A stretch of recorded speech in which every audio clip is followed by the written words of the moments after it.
welcome to Ride with Little Bry.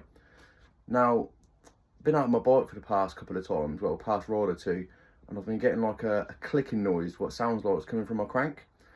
Now, it's been pretty annoying to be honest. So I'm going out tomorrow and I decided to try and sort this clicking sound out. So I did my research and it could be dry threads on my pedals or a dry bottom bracket for starters. So I've had my grease out, I've greased up the threads on my pedals and going to go out tomorrow and see how we got on. If that doesn't solve it, I'm going to move on to the bottom bracket, and if that doesn't solve it, I'll be doing some more research. But if you have got any ideas on what it could be, drop a comment in the comment section and help me out. Cheers.